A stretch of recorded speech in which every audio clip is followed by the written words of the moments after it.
Good morning to all of you. So today we will discuss Lorentz transformations. ठीक है, आपकी Lorentz transformations क्या होती हैं? Lorentz transformations are the equations which enable us to find the relation between space and time. ठीक है, in space and time coordinate of an event in two different inertial frames of reference which are in relative motion with respect to each other. मतलब हमने दो space and time coordinates के relation निकालना है दो different inertial frame of reference में which are in relative motion with each other. ठीक है, तो हमने दो inertial frame of reference assume कर लिए एस एंड एस डैश. हमने अज्यूम कर लिया कि एस आपका रेस्ट पर है. ठीक है, ये आपके दो फ्रेम ऑफ रेफरेंस हो गए.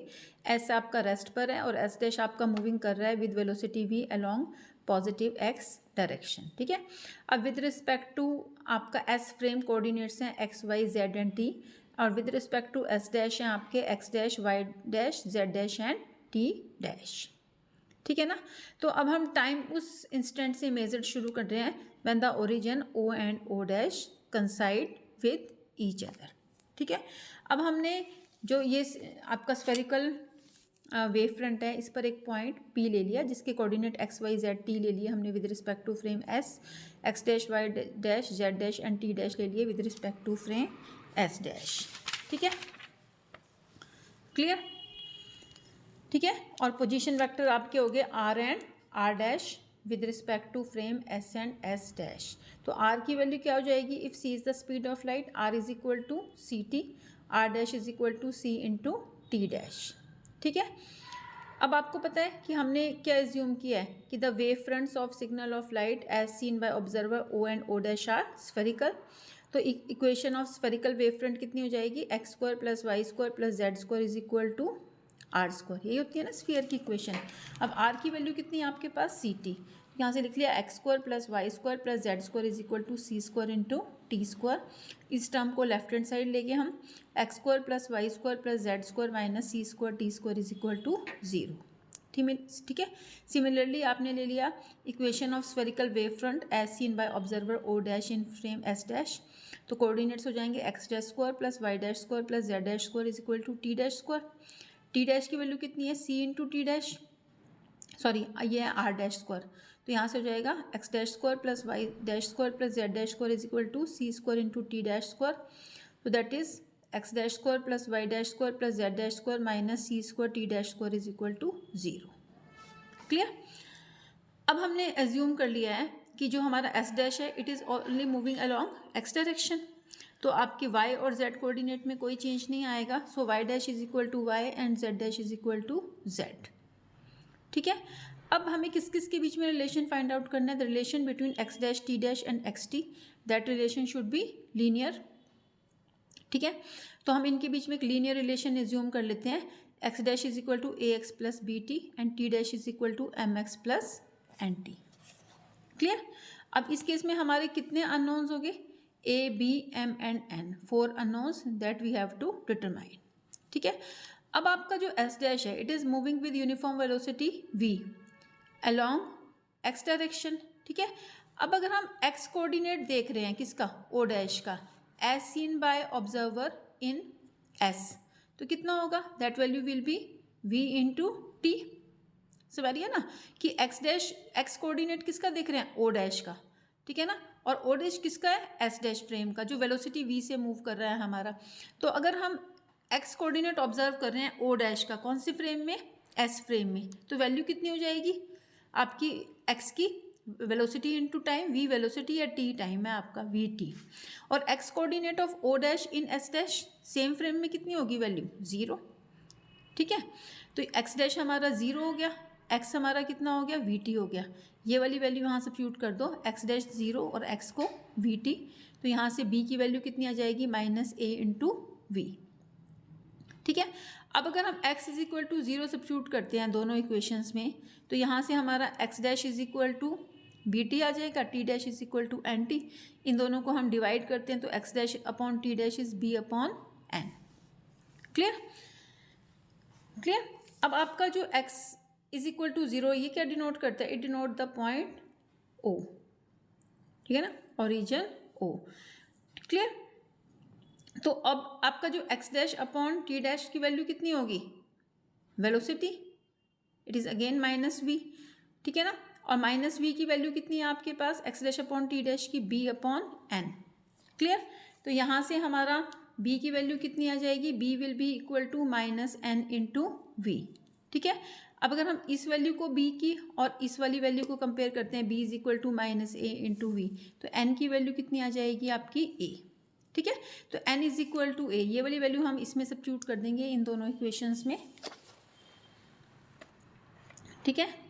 तो हमारी इक्वेशंस क्या बन जाएंगी अब, now our equations become x dash is equal to a x minus v t and t dash is equal to m x plus n की जगह हमने ए लिख दिया ए इंटू टी, ठीक है।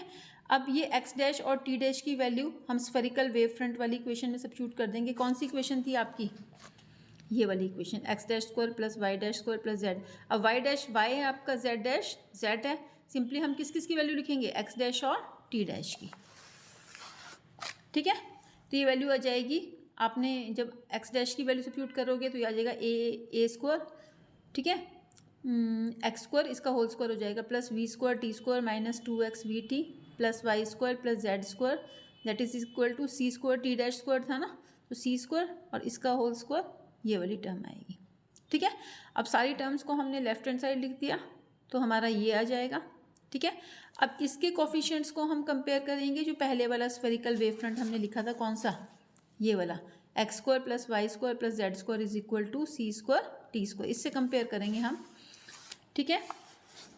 तो वहाँ पर आपके पास एक्स स्क्वायर की वैल्यू 1 है, यहाँ पर कितनी है, a square minus m square c square, so that value will be equal to 1। Y square ही है, जेड स्क्वायर ही है। अब उस वहाँ पर टर्म है minus c square t square, तो ये वाली वैल्यू किससे कंपेयर हो जाएगी आपकी, सी स्क्वायर से, ठीक है। तो a square c square minus a square v square that value will be equal to c square, और ये वाली टर्म उसमें है ही नहीं, तो 2xt का कोफिशिएंट कितना हो जाएगा, 0, तो a square v plus a m c square that is equal to 0, clear. तो अब पहले इस वाली इक्वेशन से ए स्क्वायर कॉमन ले लो, ठीक है। तो यहाँ से ए स्क्वायर कॉमन ले लेंगे तो c square minus v square is equal to c square, तो यहाँ से ए की वैल्यू आ जाएगी 1 upon under root of 1 minus v square upon c square, ठीक है। ए की वैल्यू निकल गई। अब इस वाली टर्म में आप ए कॉमन ले लो तो हमारा आ जाएगा a v plus m into c square that is equal to 0, तो a v plus m into c square is 0, तो यहाँ से एम आ जाएगा हमारा, m is equal to minus a into v upon c square, ठीक है। और हमारे पास ए की वैल्यू कितनी है, 1 upon under root of 1 minus v square upon c square, तो एम की वैल्यू हो जाएगी minus v upon c square upon under root of 1 minus v square upon c square, clear. तो अब हम ये वाली वैल्यू एम की सब्स्टिट्यूट कर देंगे एक्स डैश में, तो हमारा एक्स डैश कितना आ जाएगा, x minus v t upon under root of 1 minus v square upon c square, y dash आपका ऑलरेडी वाई के बराबर है, जेड डैश जेड के बराबर है, और टी डैश की वैल्यू कितनी आ जाएगी, एम की वैल्यू है आपके पास ये वाली minus v upon c square upon under root of 1 minus v square upon c square into x plus a की वैल्यू कितनी निकाली है हमने, ये वाली 1 upon under root of 1 minus v square upon c square into t, तो इसको simplify करके हम एक साथ लिख देंगे t minus v x upon c square upon under root of 1 minus v square upon c square, ठीक है। तो हमारी ट्रांसफॉर्मेशन इक्वेशन बन गई, एक्स डैश यहाँ से आ गया, टी डैश यहाँ से आ गया, और वाई डैश ऑलरेडी वाई है आपका, और जेड डैश आपका ऑलरेडी जेड है, ठीक है। So these equations are called Lorentz transformation equations, ठीक है। अब अगर हमें इनवर्स ट्रांसफॉर्मेशन निकालनी है तो हम सिंपली क्या करेंगे, v को रिप्लेस कर देंगे माइनस वी से, तो लेफ्ट हैंड साइड x आ जाएगा, राइट हैंड साइड आपका x डैश आ जाएगा। So x is equal to x dash plus v t dash upon under root of 1 minus v square upon c square, y dash is y, z is equal to z dash, और t is equal to t dash plus x dash v upon c square upon under root of 1 minus v square upon c square. So these equations are called inverse transformation equations. Now if v is much less than c, then v upon c will approach to 0, then how you will modify these equations? X dash is equal to x minus v t, ये तो आपकी inverse है ना, पहले वाली आप कर लेंगे। X dash is equal to x minus v t, y dash is y, z dash is equal to z and t dash is equal to T.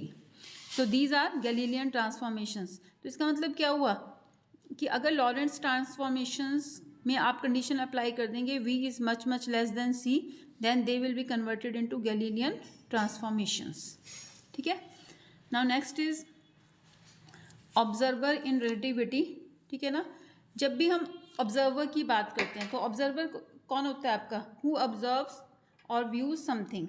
ठीक है ना, an observer can be a person who measure the space and time of occurrence of an event. ठीक है, but it is not always necessary that a person can observe space and time of occurrence of event. It can be an equipment, ठीक है ना, which can make the, it can be an equipment, ठीक है, which can make the observation of occurrence of space and time. ठीक है, so a person equipped with scale and clock or an equipment which is capable of measuring the occurrence of event at a particular place, that is known as observer. ठीक है, however in theory of relativity it is assumed that position and time of occurrence of event is recorded instantaneously in a given frame of reference. Clear? So that means the observer should have the, or you can say observer should be present at all places at all times in a frame of reference. ठीक है ना, hence observer in relativity is an infinite set of scales and synchronized clocks distributed throughout the space of inertial frame of reference. Meaning क्या हुआ इसका कि relativity में हमें हर एक पॉइंट पर स्पेस जो है स्पेस और टाइम ऑब्जर्व करना है। ठीक है ना, कि पोजीशन ऑब्जर्व करनी है और वहाँ पर टाइम कितना है हर पॉइंट पर। ठीक है ना, तो हमारे पास क्या होना चाहिए? There should be infinite set of scales and synchronised clocks distributed throughout the space in inertial frame of reference. Thank you.